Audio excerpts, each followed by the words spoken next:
Welcome back to Sports Overtime. While his scenario is far from ideal, Grand Haven native Dan Bylsma couldn't have asked for a better hockey fate. Hired by the Pens in February on an interim basis to take over a struggling team, he now has a new contract, a full-time job, and for the past 2 months has been a star on hockey's biggest stage.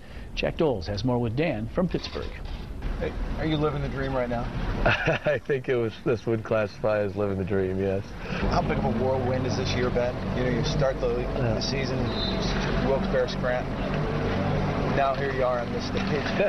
Well, I've said before, I planned and hoped and had goals to reach this point. Just didn't think it would come this quickly. Just didn't think it was possible that it would come this quickly. To be getting my first head coaching duties in Wilkes-Barre in the AHL at the beginning of this year, you didn't know when that would come, let alone, inside of 12 months, being coaching in the Stanley Cup Finals with the Pittsburgh Penguins is a pretty fast track and pretty much of a whirlwind. But you plan and you prepare and you hope.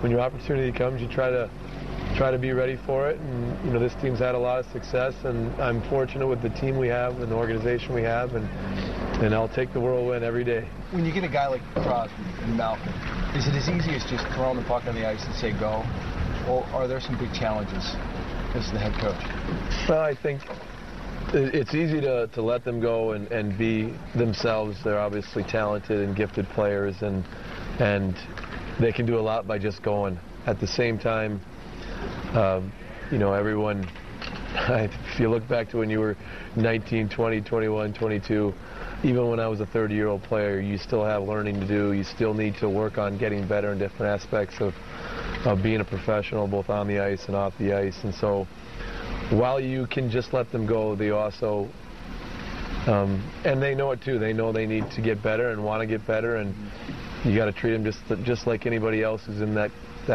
position where they got to get more out of themselves in their career, and the good thing is they're both willing to be in that with you. You've got to be part professor.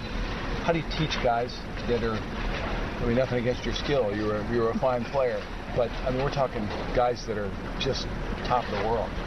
Yeah, I don't have to show them how to do it.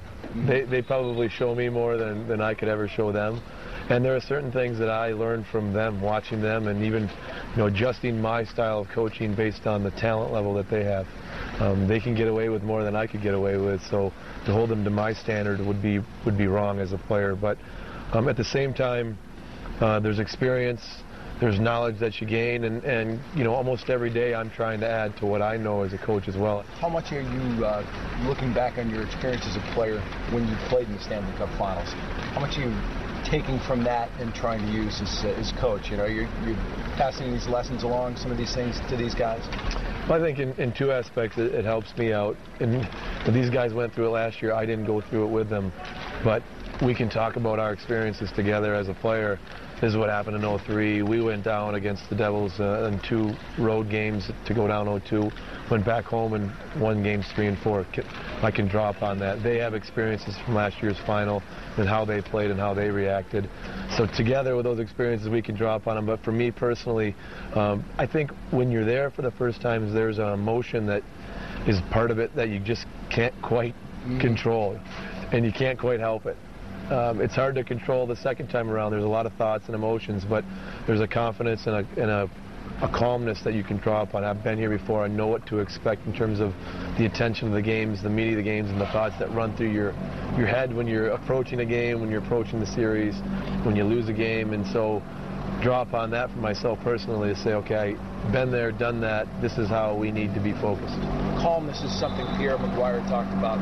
He was between the bench with you guys and the Flyers, and he said he couldn't believe how calm you were. How do you stay calm, especially on this stage, in a game like last night where you have to win? Well, I learned a lot in my first 5 years coaching from the coaches I coached with. I'm an emotional guy, and my emotions aren't far below the surface at all times. I'm an energetic guy, and you only have to be within the coach's room before or after a game to know that the guy that you see in the suit there has more emotions than he's showing. But one of the things that I've talked to about the coaches I've had is you're the guy that they're looking to. You're the guy that's in control of the ship, and the way you act will reflect in the players. If you yell at the ref, if you're out of control, they will shortly soon follow. And so I've made great efforts to stand back there and at least pretend like I don't have a lot of emotion or that I'm in control, say the right things, do the right things, act the right way, and hopefully our team will do the same. That will be in our team in the way we play. Play the right way, we know how to play, continue to play that way regardless of the situation, and we're going to like the result at the end. That's kind of how I try to act back there, even though on the inside it might not feel like it. So if you guys win the cup, is he going to be skating around the ice with it? I think that smile tells it all right there.